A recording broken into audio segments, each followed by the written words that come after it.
Vivid verses. The first thing I noticed was the angle. She'd left her phone face down on the kitchen island, which was nothing unusual. She always left her phone face down, a small habit I'd long ago stopped finding either suspicious or charming. What was unusual was the position of the leather folder beside it. My folder, the one that lived in the bottom drawer of my side of the desk in the spare room we called an office, and which contained, among other things, the most recent quarterly statement from the brokerage account I'd held since before we met. The folder was 3 inches to the left of where I'd left it. I know this because I'm the kind of man who, when he sets something down, registers its position the way a chess player registers the placement of a piece. It's not a deliberate practice. It's simply how my mind works. I noticed the folder. I noticed it was in the wrong place. I noticed that her phone, face down on the island, had been moved from where she'd been sitting with it 20 minutes before when I'd come down for coffee. It was a Thursday. I remember because I'd been planning to drive to my mother's that weekend and was running through the logistics in my head when I walked into the kitchen and saw it. I poured a second cup of coffee. I picked up the folder, returned it to the drawer, and went back to my desk. I said nothing. There's a particular kind of stillness that comes over a man when he understands, in the space of a single breath, that the woman he's been sleeping next to for years has begun to study him. Not look at him. Study him. The two are very different things. The first is an act of love. The second is an act of preparation. By Saturday morning, I had begun keeping notes. I want to be clear about something before I go further. I did not, in those first days, conclude anything. I'm not the kind of man who builds a case out of a single move folder. I have spent enough of my life around people who confuse pattern recognition with paranoia to know the difference. What I did was open a small notebook I kept in my car, a leather thing my brother had given me one Christmas, mostly unused, and I began to write down, in pencil, the small irregularities as I noticed them. Tuesday, phone face down at dinner, set to silent. Charge on her side of the bed at night, never on the kitchen counter where she used to leave it. Wednesday, she asked casually whether I'd ever thought about consolidating the brokerage and the joint just for simplicity. She had never once, in the entire time we had been together, expressed an opinion about my brokerage account. Friday, a question about my mother's house, specifically whose name was on it now that my father had passed. She framed it as concern. It was not concern. Saturday, the folder again, this time on the desk itself, 2 inches forward of its usual position, the elastic loop slightly loose, the way it gets when someone has opened it and closed it without paying attention to how it was originally fastened. Sunday, nothing. But she watched me make eggs, and the watching had a quality to it that I had not seen before, a kind of inventorying, as though she were measuring something. By the end of the second week, I had 13 entries. I had also by then made one phone call. My solicitor's name is Hugh, and he's the kind of man you want on your side of any table that matters. We had been at school together a long time ago, lost touch, found each other again at a wedding neither of us had wanted to attend.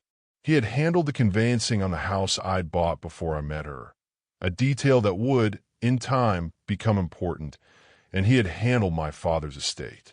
He understood my situation. He understood it without my having to explain it more than once. I call him on a Monday from my car, at lunch, parked at the back of a small lot where no one I knew would see me. I told him what I'd noticed. I told him I wasn't ready to draw conclusions. I told him I wanted to know, before I did anything else, what my exposure was if my conclusions turned out to be correct. He was quiet for a moment. Then he said, "Open a new account this week, somewhere she has no reason to look. Redirect anything that comes in, and start keeping copies of everything, bills, statements, anything that has her name on it, somewhere outside the house." I asked him whether he thought I was overreacting. He said, "You called me. That tells me you don't think you are. And I've known you since we were 14. You don't call about nothing. I drove back to the office. By the end of the afternoon, I had opened a new current account at a bank I had never used before, in a branch I had never been to, with a postal address I had set up that morning at a service that handled mail for people who didn't want their post going to their home. I redirected my salary that same day. I redirected the income from a small consulting arrangement I had on the side, which she knew about only in the vaguest of terms. I left the joint account funded, generously funded, in fact, more than enough to keep its monthly rhythms looking exactly as they had. And I let it run. The joint account became, from that day forward, a stage set. I kept the lights on. I kept the furniture in place. I made sure that when she looked, she saw what she expected to see. The household direct debits ran out of it. A modest flow of income ran into it, calibrated to look like the only flow of income there was. I even, in those first weeks, made a point of mentioning, with appropriate offhandness, that I'd had a quiet quarter.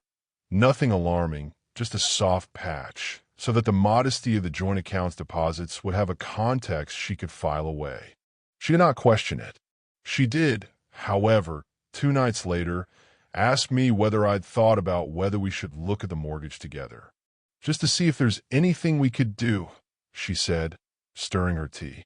While rates are where they are, I said I'd think about it. I made another note, in pencil, in a leather book. Here's what I knew about her brother.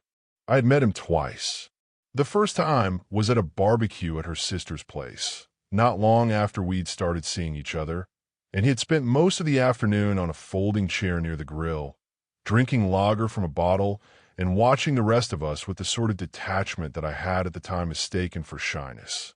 The second time was at a Christmas dinner at her mother's, where he had eaten very quickly, contributed almost nothing to the conversation, and disappeared to the back garden with his phone halfway through the pudding. I had asked her, gently, after that second meeting, whether everything was all right with him. She had said yes, of course. Why wouldn't it be?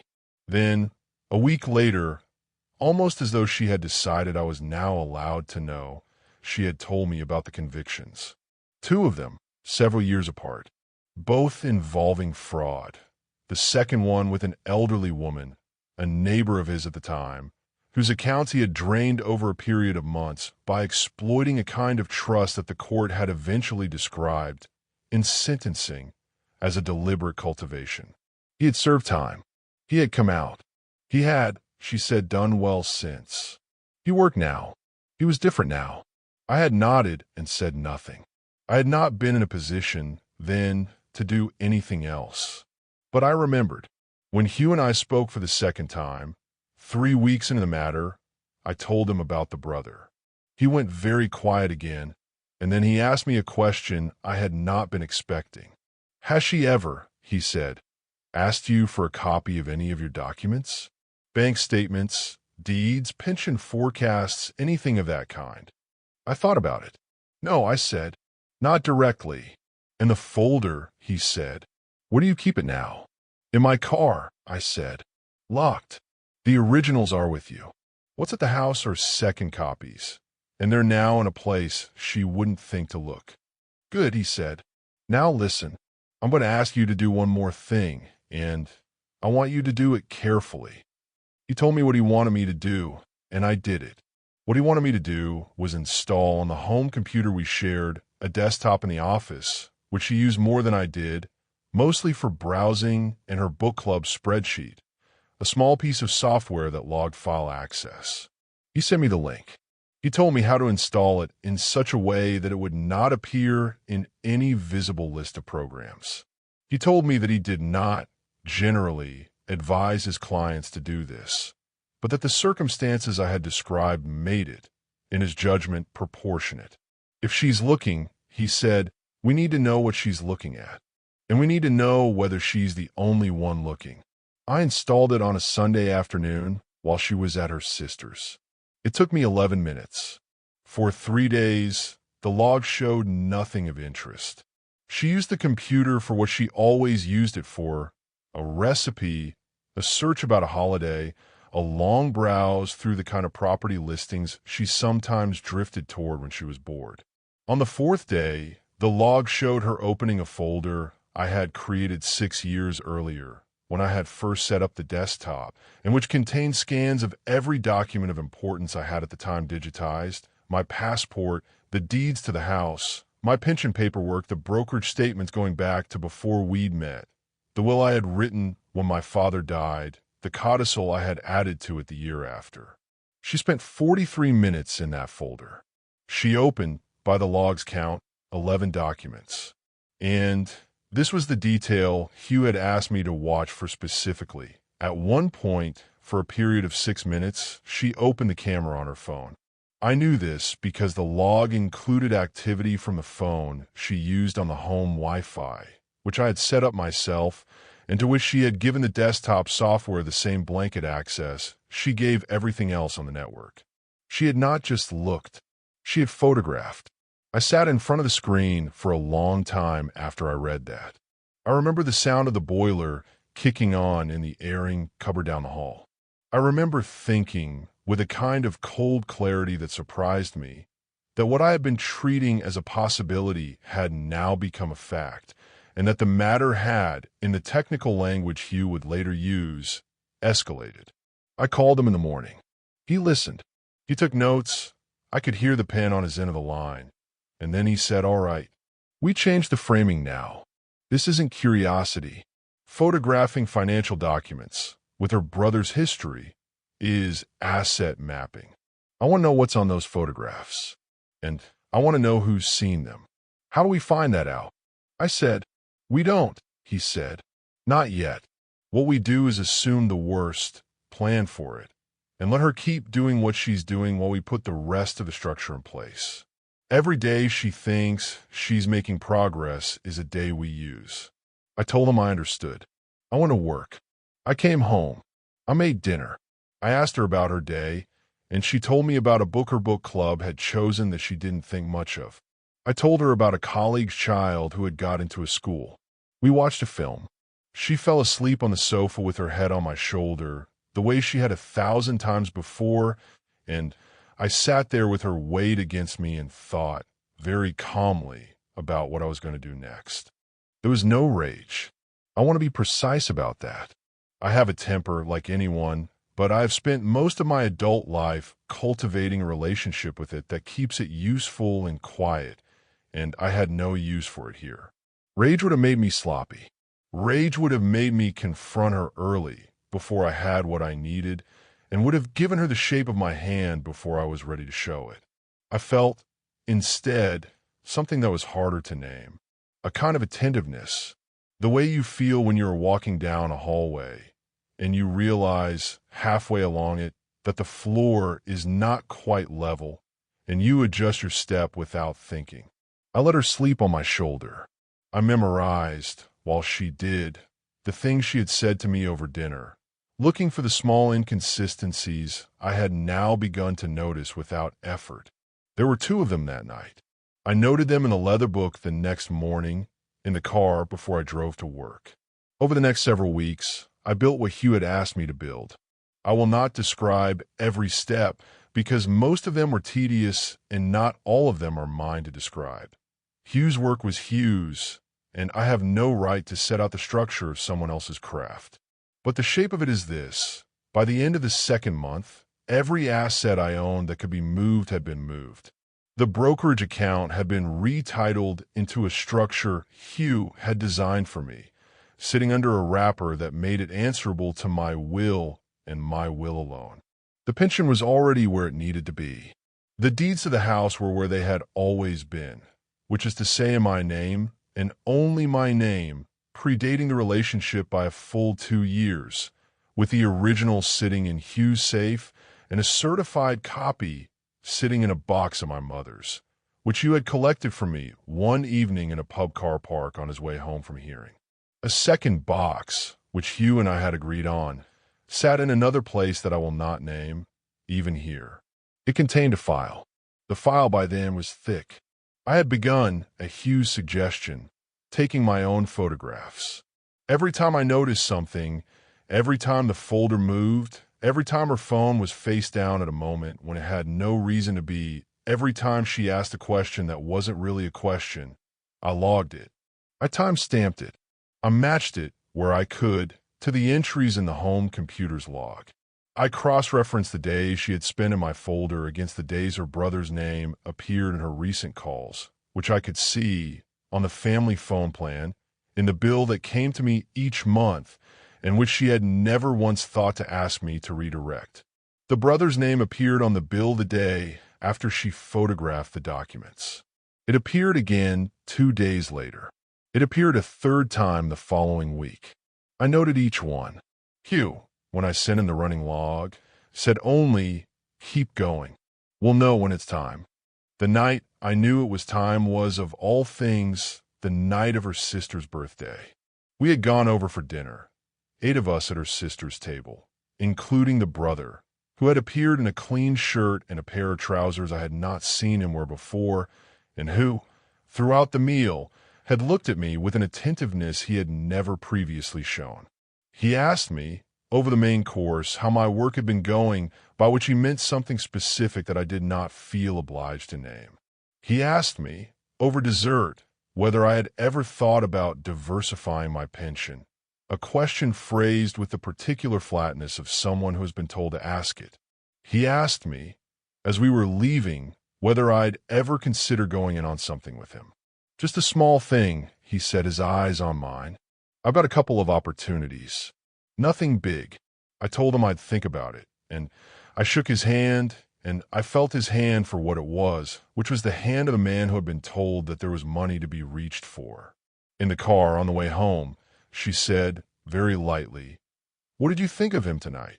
"He seemed well," I said. "Yeah," she said. "He's been doing better. He's been thinking about getting back into business." "Has he?" I said. She said. And then, after a pause that was almost too short to count as one, he was asking, actually, whether you might want to help. Not money. Just, advice. "I'll think about it," I said for the second time that night. And I drove, and I watched the road, and I thought very clearly that the line between what she had been doing alone and what she had now begun to do with him had just been crossed in front of me, in the front seat of my own car, with her hand resting lightly on my thigh, as if nothing in the world had changed. When we got home, I made tea. We watched the end of something on the television. She went up to bed. I waited until I heard her brushing her teeth, and then I went into the office, and I sent Hugh a single line. "The brother made the ass tonight. I want to do it next week." He replied within 3 minutes. "Tuesday. Bring everything. I'll have a letter ready by close on Monday." I closed the laptop. I went upstairs. I got into bed beside her, and I lay there with my eyes open in the dark for a long time, and I felt very faintly the thing I had been waiting to feel, which was not anger and not sadness and not even disappointment, but a kind of finality. The kind you feel when you have been carrying something heavy for a long time, and you have finally set it down at the place you meant to set it down all along. In the morning, I made breakfast as usual. I kissed the top of her head as she came into the kitchen. I asked her what she had on for the day, and I listened to the answer, and I went to work. That was Wednesday. On Friday, Hugh and I met at his office, and we went through the file together one last time. He had made a master copy in a slim, dark folder of the kind he used for matters he intended to be taken seriously. He had organized it chronologically, with tabs. The first tab held the log of file accesses on the home computer, redacted only of the software's name. The second held the photographs taken from her phone, recovered by means Hugh had arranged through someone who did this or worked for him, from a backup she had not realized was running. The third held the bank records, hers in the joint, with the dates on which she had accessed her own banking app within minutes of opening the folder of my financial documents. The fourth held the phone bill, with the brother's name highlighted in 3 places. The fifth held my own log, the leather book, transcribed and printed clean. The sixth held the brother's history, which you had pulled from public sources, and which set out the 2 convictions in the language the courts had used at the time. The 7th tab held the letter Hugh had written. It was a clean letter. It was not angry. It did not threaten. It set out, in 3 paragraphs, what had happened, what had been done in response, and what the next steps would be. It made clear that every asset she might have been mapping was no longer mappable, that every document she had photographed corresponded to a position that had since been restructured, that the joint account she had been observing was a stage set and had been a stage set for the better part of 3 months. It made clear that proceedings would commence on Wednesday morning unless a particular set of preconditions was met by Tuesday at noon, and it set out those preconditions in numbered form, and it concluded with a paragraph noting that Hugh had been instructed to make an additional disclosure in the event that any photograph of any document had been transmitted to any third party, a paragraph which named no one, but which the brother, when he eventually saw it, would understand. I read the letter twice. I asked Hugh whether he was satisfied with it. He said he was. I asked him whether there was anything else he thought I should do before Tuesday morning. He thought about it. Sleep well, he said, and don't change a thing about how you act around her between now and then. Not a word, not a glance, not a single gesture. Whatever she's been seeing, let her keep seeing it. That's the last thing she'll have, and we want it to be intact when you put the folder on the table. I told him I understood. I drove home. She was in the kitchen, peeling potatoes, with the radio on. She turned when I came in and smiled at me the way she always did, and asked me how my day had been. I told her it had been long. I told her I was tired. I poured a glass of water, and I leaned against the counter, and I watched her peel the potatoes, and I thought about how strange it was that a person could watch the woman she had been to him for years, standing in the kitchen of a house he had bought before he had ever met her, peeling potatoes for a dinner she had decided to make him because she thought it would be a nice surprise, and feel, in the place where the love had been, only a clean, level attention, not coldness. Attention. I ate the dinner. I thank her for it. I did the washing up while she watched something on her phone at the table. We went to bed at the usual time. I fell asleep, against my expectation, almost immediately. Saturday, Sunday, Monday, 3 days that did not need to happen but did. I behaved in those 3 days exactly the way I had behaved for the previous several years, with the exception that I no longer kept the leather book in the car. I had given it to Hugh on Friday. There was nothing left to write in it. On Monday evening, Hugh emailed me the final letter signed. I printed it, put it in the folder, and put the folder in the boot of my car. Tuesday morning. I got up at the time I always got up. I went downstairs. I made coffee. I made eggs, scrambled, because that's what she preferred, and because the gesture was, in a small way, the last of its kind, and I wanted the small kindness of it to be intact even now. I made toast. I put the kettle on for her tea. I set the table the way I always set it, with the salt and pepper in the center and her cup to the right of her place, because she was right-handed and had once, years ago, thanked me for noticing. She came down a few minutes after 7. She was wearing a soft jumper I had bought her for Christmas. Her hair was still a little damp from the shower. She kissed the top of my head as she passed behind me, and I felt the kiss for what it was, which was the same kiss she had given me 1,000 mornings, and which was now, finally, the last one. I poured her tea. I set the eggs in front of her. I sat down opposite her with my own plate. We ate. She talked about a thing one of her friends had said the night before. I listened, and I made the right noises, and I noticed with that same level attention the way her hands moved when she talked, and the way she tucked her hair behind her ear in the same gesture she had used on the second date, when I had thought for the first time that I might love her. When we had both finished, I stood up. I cleared my plate. I rinsed it under the tap and set it in the rack. I dried my hands on the tea towel. I walked, unhurried, into the hall, and I took the dark folder from the inside pocket of my coat where I had moved it from the car the previous evening. I came back into the kitchen. I sat down opposite her again.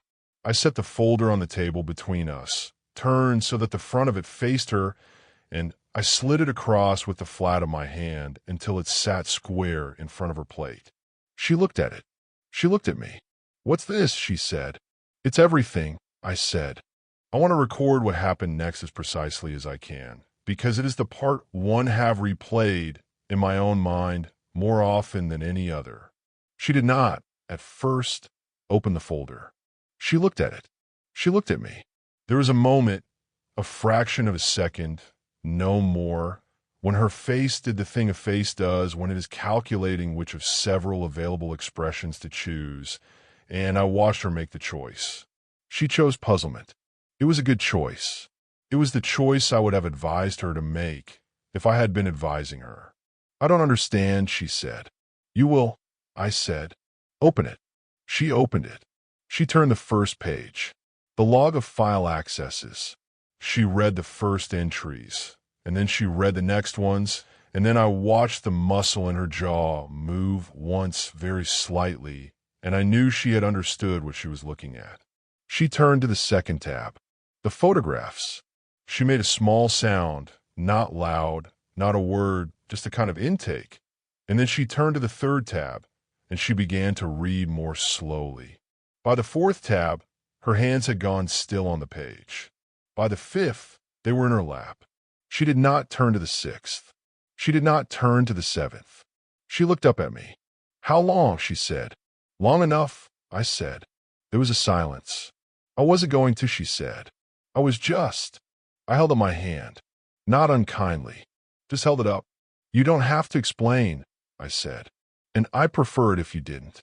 The folder is for you to read at your own pace.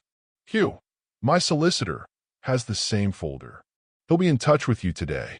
There's a letter at the back. It sets out what happens next. It's clear, and it's firm, and it isn't going to change because of anything you say to me at this table now, or anything you say to me at any other table afterwards." "Please," she said. "There are also," I said, "some specific provisions that relate to your brother. I'd like you to read those carefully. I'd like you to understand that they are not theoretical. I'd like you to make sure that he understands they are not theoretical either.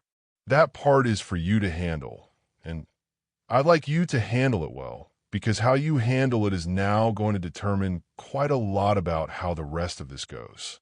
She had begun, very quietly, to cry. I did not move. I did not reach across the table. I did not soften my voice, and I did not harden it. I held my position. "I loved you," she said. "I know," I said, and I meant it because I think, in the way she understood the words she had. It just hadn't been the kind of love that prevented her from photographing my pension paperwork, and it hadn't been the kind of love that prevented her from passing those photographs to her brother, and a love that does not prevent those things is not a love that I had any further use for. But I did not say any of that. I said, instead, "I'm not going to fight with you. I'm not going to argue. There isn't anything to argue about. Everything that mattered was decided weeks ago by you, and what's in front of you now is just the documentation of it." I stood up. I picked up my cup from the draining board and rinsed it again because I had not rinsed it well enough the first time, and I set it back in the rack. I dried my hands. "He will be in touch this afternoon," I said. "I'd suggest you call your own solicitor before he does. If you don't have one, the folder includes a list of 3 I'd recommend. None of them are mine, so there's no conflict. I'm going to work now. I'll be back at the usual time. Tonight, I'll sleep in the spare room. Tomorrow, I'll move my things to the flat Hugh has arranged. I'd like the house left as it is until that's done. After that, we'll proceed in the way the letter sets out." She was still sitting at the table. She had not moved. She was looking at the folder open in front of her, with both hands now flat on either side of it. The way a person might brace herself against the edge of a desk at the moment she realizes that the floor she has been standing on has, without her noticing, become a different floor. I picked up my keys from the bowl by the door. "I'll see you tonight," I said. I let myself out. I closed the door behind me. Gently, because there was no reason not to close it gently, and I walked down the path to my car, and I unlocked it, and I sat in the driver's seat for a moment with my hands on the wheel. I started the engine. I drove to work at my usual time. In the rearview mirror, as I pulled away from the curb, I could see the house. My house, the one I had bought 2 years before I'd ever met her, the deeds to which had never, in all this time, been in any name but mine, standing in the soft early light of a morning that was, by any external measure, indistinguishable from any other morning of the past 7 years. She was, I knew, still sitting at the table. She would, I knew, be sitting there for some time. The folder in front of her contained every transaction, every photograph, every date, in chronological order. It contained the log of every file she had opened on the home computer and the timestamp of every photograph she had taken with her phone. It contained the bank records that showed her checking her own balance within minutes of closing those files. It contained the phone bill that showed her brother's name 3 times in the 7 days that followed. It contained Hugh's letter, which set out the preconditions and the deadline, and the consequences of the deadline being missed. It contained the names of 3 solicitors I would recommend and the address of the flat I would be moving into the following day. What it did not contain, what no folder in the world could have contained, and what she would, I think, only fully understand in the hours after I left, was any version of her next move, or the move after that, or the move after that, that had any traction on the actual position of the man she had been studying. Every photograph she had taken corresponded to a document that no longer described what it had once described. Every account she had mapped had been restructured. Every asset she had counted had been moved. The man she had been preparing to take from was not, and had not been for some time, the man who was sitting opposite her at breakfast. He had become, in the weeks during which she had thought she was watching him, somebody whose actual position was unreachable from the position she had been watching from. I drove. I turned at the lights. I took the route I always took. I would, I knew, hear from Hugh by mid-morning, with confirmation that he had been in touch with her and that the matter was now, formally, in motion. I would hear from him again by lunchtime, with a note on her response. I would hear from him a 3rd time, in all probability, by the end of the day, with whatever the brother had said when he was told about the 7th tab. Until then, there was nothing more to do. I had done all of it. I drove on into the morning, with both hands steady on the wheel, and the radio off, and the house behind me, and the folder open on the kitchen table, and the woman who had been my wife sitting in front of it in the soft jumper I had bought her for Christmas, with her hands flat on the table on either side of a document that had just made every move she had been planning, and every move she had ever intended to make after it, entirely irrelevant. Thanks for listening.